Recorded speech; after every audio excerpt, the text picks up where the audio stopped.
Well, that's hardly going to be enough. About 35 in the lead group. Scarponi continues to glass crank it. He's looking over his shoulder and hoping and expecting, I think, that he's going to see Vincenzo Nibali very shortly.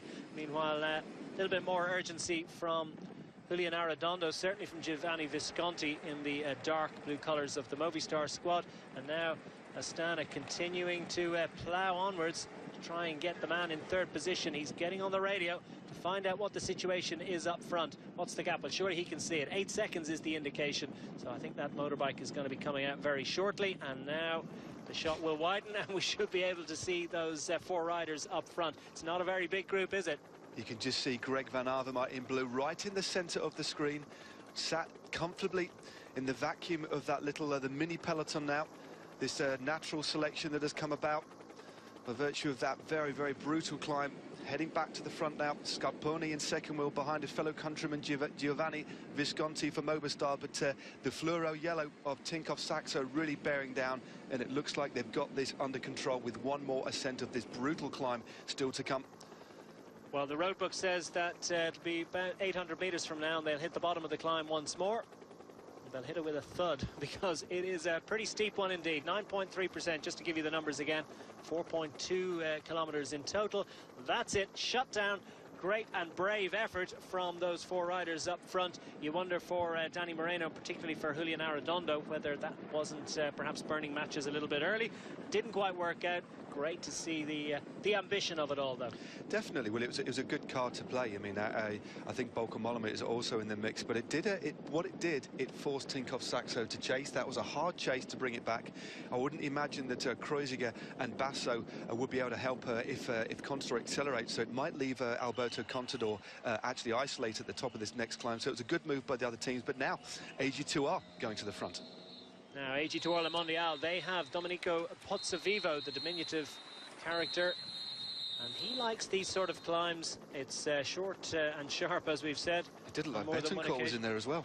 Well, very impressive. Bit of a surprise. A little earlier on, it looked as if he was checking out of it altogether and dropping back. He managed to work his way back on in that ascent. It may have been that he was just going back to the team car, so if so, we maligned him. Humblest apologies to the Colombian star. Hasn't appeared to have arrived on absolutely top form to Tirreno Adriatico. You would expect, though, that they'll be looking at Pozzovivo as their best option going into this this final ascent of the Crispiero. It's interesting that AG2 are taking it up. Tinkoff Saxo, we're pretty happy that another team is making the tempo. Give the other riders a chance for a breather, but this is the lower slopes. It's an incline, but a gradual one before the road really rears up and kicks in. Now, Alberto Contador looks like he sat on the wheel of Volker Mollema, sitting at around 10th wheel. Also in there, Vincenzo Nibali. And Danny Moreno sat 4th wheel, former winner of Flèche Wallonne, a great climber. Also, it looks like, is it the figure of Edvald Boasson-Hagen? Also in there. Interesting to see him in the mix. No, it's actually, it is Edvald Boasson-Hagen, number 131 in the black and white stripes. So he clearly climbing very, very well at the moment. Great to see Edvald Boasson-Hagen back on good form after a couple of difficult years with Team Sky, and clearly he's rediscovered his mojo. Steve Cummings is there as well. He's well up overall, and he's managed to make that group. Dan Martin well to the fore yesterday, came into this first race of the year, wasn't sure about his form. Clearly has got reasonable form heading into the finale of this stage.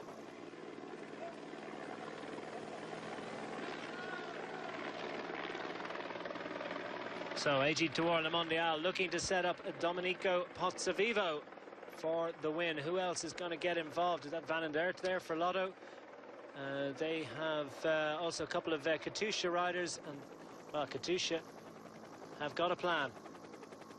They certainly have. They've got Gianni Brambilla there for Ethics Quick Step as well. Just sat in the white and the blue top, and Alberto Contador just moves up the outside. Volker Mollema also there, Vincenzo Nibali in the blue, with the Italian flag on the inside. So still quite a large number of riders in here. Nara Quintana just had a couple of wheels back in the dark navy blue. The Colombian winner of the Giro d'Italia last year, still in the mix, but a good tempo being set here by AG2R. Yeah, Noscentini sitting on his second wheel here, and I think we're going to see Pozzovivo coming up very shortly. They've still got 4 riders involved. Pozzovivo's going to sit, you see him sitting there about 8th or 10th wheel. So he's got 3 teammates on the front of the group to do the legwork, and he's going to try and pick his wheels a little bit later up the climb. It's all a matter of when will the fireworks commence, who will land the first blow. Cano Ardila at the back for Team Colombia. And that's Maxime Menderel getting dropped for Europe Car. Another rider out of the back. Good job to last as long as he did with the Frenchman with the Europe Car squad. Has met his Waterloo. He certainly has, and a few of the Katusha riders also swinging off another tempo, a bit hard, offering his bidon. And another rider, if you look on the outside there, the distinctive bobbing head of Dan Martin for Cannondale Garmin in the green and the black. Also Mikel Nieve, the Spaniard on Team Sky. Van der Broek is still in there.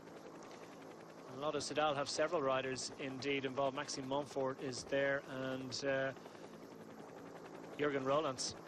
Well, Pole's also there, just moving up on the outside for Team Sky. So still a really good tempo being set by AG2R.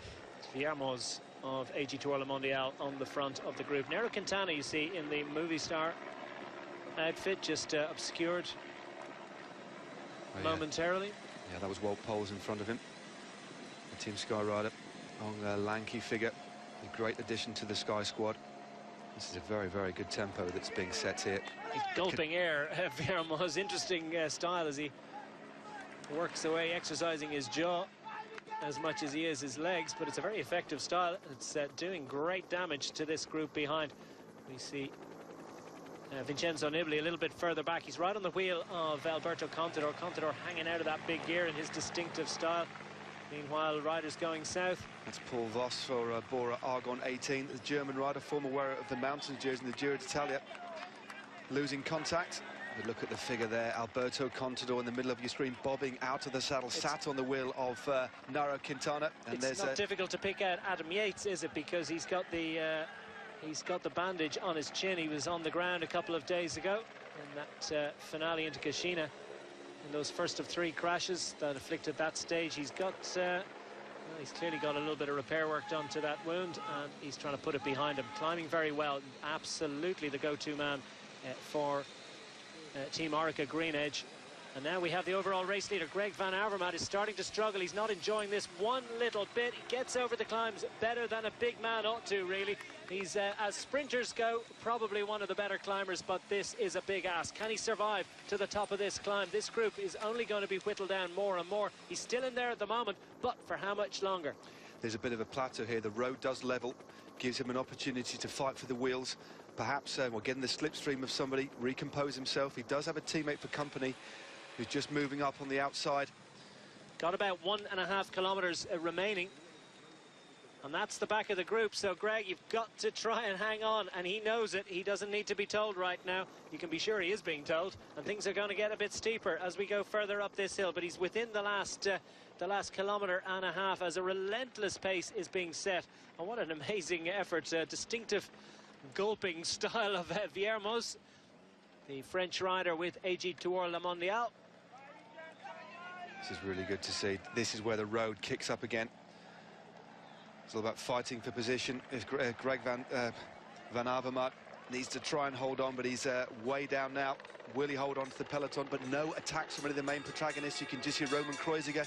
Well, that's a surprise. When are the attacks going to come? Because you really would have expected at this point, but that somebody would try their luck. We saw, you know, a few opening salvos first time up the Crispiero. This is it for real, and there's the overall race leader. Van Avermaet hoped that he'd be able to challenge for stage honours this afternoon. Hoped indeed that he'd be able to hang on to his overall race lead. He'll be lucky at this stage, well, to be even close to it. He has a teammate, but Van Avermaet is in trouble here. And Visconti, who was in that earlier break, is also struggling here. Will they be able to get back on? They've got another, what, kilometre of this sort of pain and suffering, and that's a long, long time when things are going south. It certainly is. It's Brent Bookwalter, the American rider, looking over his shoulder for his team leader. Greg Van Avermaet in an absolute world of pain, gets out of the saddle to lever his frame up this ridiculously steep climb. It looks like he's losing ground with every single pedal stroke, but at least he's got a teammate with him as AG2R still set this infernal tempo. 17 seconds is the GBS indication of the deficit that Van Avermaet has at the moment. That's only going to increase, but will he be able to maybe drag a little bit of that back on the descent after the climb? Looks like we could have a group going to the finish here, because no signs of great activity. Matt, are you surprised? Would you have expected a little bit more activity from the GC guys? I did see, given the nature of this climb, given the gradients, it would have. I thought we may have seen attacks from Alberto Contador, but to be honest, he looks to be labouring. His style is not quite as fluid as it normally is, and Greg Van Avermaet really, I wouldn't say he's held up the white flag, but really struggling on these steep gradients. He's losing ground now to even his teammate. Yeah, needs to give Buchwalter a bit of a shout there, just to say, oh, you know, just crank it back a little bit, and maybe we can get back involved. A rider who does look very composed, or two riders that look particularly composed, more perhaps than Alberto Contador. Vincenzo Nibali and Nairo Quintana look very, very easy, but I am surprised, to answer your question, Declan, that we didn't see any attacks. Perhaps we might see one just over the top. Well, here comes Pozzovivo up the group, gliding up around the outside as if this was really a little jaunt in the park, and Pozzovivo surely has to attack. He doesn't have a sprint worth the mention, and his team have done a great job of setting things up, and here indeed does come Pozzovivo. You see he's absolutely pocket-sized, and we're going to have a big attack from him very, very shortly. We certainly are. He's second wheel now. He almost looks like he's a youngster or a schoolboy on a bike, but Alberto Contador also checking while Poles in fourth wheel for Team Sky. A big attack here. Katusha trying to set it up. It looks like it's Losada for Katusha. But we're oh so close to the top of this climb. Now it does ramp up towards the top, so you know it's well worth waiting until you get a little bit closer. And Pozzovivo doesn't look like he's got the breakfast for that one. It's Caruso from Katusha who's opened up a bit of the lead. Gianpaolo Caruso, the Italian on the Russian squad, opened up a bit of a lead. Pozzovivo can't quite hold the wheel. This is an attack from a man we didn't expect, but a great move by the Katusha rider. Super motivated. An Italian rider on the Katusha squad, chased by an Italian on the French AG Tour Le Mondial squad. And Pozzovivo's measuring his effort well, because it looks as if he's just inching his way across to Caruso. A very, very impressive attack indeed. And these two riders, every chance of cresting the summit of the Crispiero with the lead. And will... as Caruso looks around, what does he see? He sees that riders are coming up, and that is Wout Poels. Wout Poels of the Team Sky squad races past Pozzovivo. Pozzovivo doesn't quite have it. Poels goes for it. He's going to summit in the lead of this race. Will he have enough in hand? That was an absolutely stinging attack by Poels. Very, very good timing. If he opens up a bit of a lead on this descent. Well, that's the question now. What does Wout Poels do? He has to go for it. There's no question of tactics now. He just has to go for it. There's no point in him thinking about sitting back. At least he'll give an armchair ride to any teammates he might still have behind. I'm not sure there are too many of them at the moment. That really has whittled down the group. And that's the other question, of course. How many riders are going to be able to get back into contention on the descent? This is a tough descent, technical and very, very difficult to get back into it. Oh, things going so badly now for 1 minute and 13 seconds for Greg Van Avermaet, the overall race leader. And, well, he's unlikely to hang on to that jersey, because he's not going to close that gap now between now and the finish. Just 6 kilometres from the top of the hill. Wout Poels is clear and racing to glory in the Tirreno Adriatico. Does he have enough in hand? It's a tiny advantage over the group behind. Surely it's going to be too much for him to hang on, but he does at least have the advantage that this is a little bit of a technical descent, so he's going to have to, well, lay it all on the line here in a big way. Yeah, the thing that Wout Poels has in his favour as he hits the 5 kilometre mark, he only lies at 19 seconds overall, so he's got a lot to gain, not only the stage win, but a move up the general classification. The thing is here, Declan, who is going to chase? And it's the team of Katusha. We've got 2 riders on the front, and there's the blue jersey of Greg Van Avermaet cresting the climb at 1 minute and 13 seconds. So it's game over for him, but who will be the new leader of the general classification in Tirreno Adriatico? At the moment, it's advantage Poels. Advantage Poels. Where's Peter Sagan? We keep an eye out for him. Has he managed to hang on in the group? Wearing the red jersey of the overall points leader. He was well to the fore first time up the Crispiero, but we've had tighter shots since then, and it would be nice to know, wouldn't it? Wout Poels, well, he could only think about really gunning for it. First year with Team Sky, with the Omega Pharma Quick Step squad last year, took a stage of the Basque Country, and he's a great acquisition for Team Sky this year. And, well, opportunity for a stage win. What's the gap? It was a similar situation in the Tour de Basque Country last year when he went away. It was over quite a nasty climb with a descent into the finish, not as long as this, but a very, very similar move, a stealth sort of move. As we see Alberto Contador there. 3 riders from Katusha now leading the chasers. 1 or 2 riders now get back into the mix at the back of this chasing group. It's Van den Broek at the back of this group, rolling back the ears a little bit, comfortably in that lead group and in good form. Jurgen van den Broek of Lotto Soudal. Katusha at the front, taking it on. They realise they have to. Alberto Contador might be satisfied with Wout Poels going up the road. Would he be confident that he can beat him on the Terminillo tomorrow? I would have thought so. I mean, he's still a danger man. He's a very, very good climber. He's come across to Team Sky because of his climbing attributes and has actually spent quite a lot of time training with Chris Froome down in South Africa at only a few days' notice, so he's clearly in very good condition. But what a very, very well-timed and powerful move by that rider from the Netherlands. So that is the group that is chasing.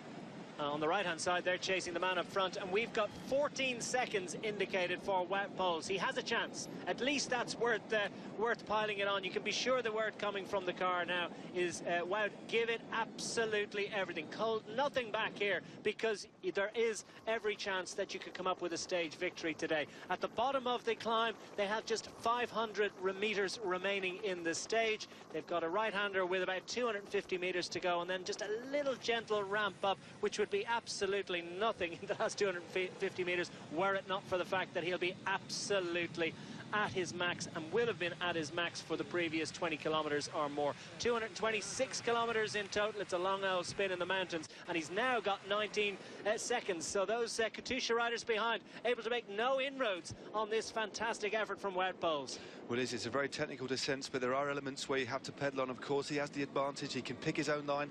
He takes a quick glance over his shoulder. The lead now up to 20 seconds. All he's got to do now is negotiate this descent as safely as he can, not take too many risks. But he's basically with one team chasing and no real cohesion behind. It's still advantage Poels with 1.8 kilometers to go. This is exciting stuff. Katusha lose a rider, so it's down to 2 riders chasing one. 19, make that 18 seconds, so they're trading tenths of a second in every corner.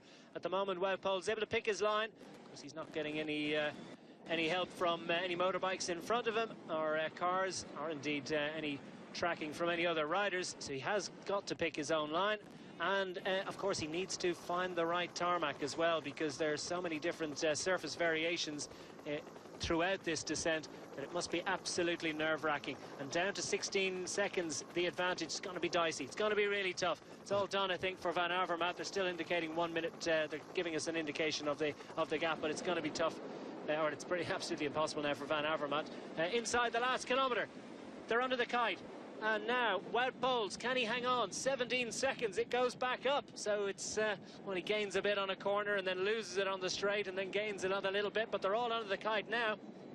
I don't think he's going to be caught now. As long as he negotiates this corner safely, it looks like it's going to be victory for Team Sky and Wout Poels from the Netherlands. What an absolutely fantastic run, and what a start to the season for them. So Wout Poels takes it into the finish, and nobody is surely going to catch this Dutchman now. It's a wonderful performance for the 27-year-old Dutchman as he races clear to victory in Tirreno Adriatico, day 4. They're into Castelraimondo. He's through the final left-hand turn. Now he can start to savour victory, because as he looks over his shoulder, he realises that he's clear and no one is going to catch him now. It's going to be a victory for Team Sky. It's going to be a victory for Wout Poels as he takes the win in Castelraimondo and celebrates that fact with 2 arms in the air. We've got a sprint coming behind, but it's for minor placings, because the winner today is certainly Wout Poels. Superb effort for him, and who gets up for second? Is that Rigoberto Urán taking bonus seconds from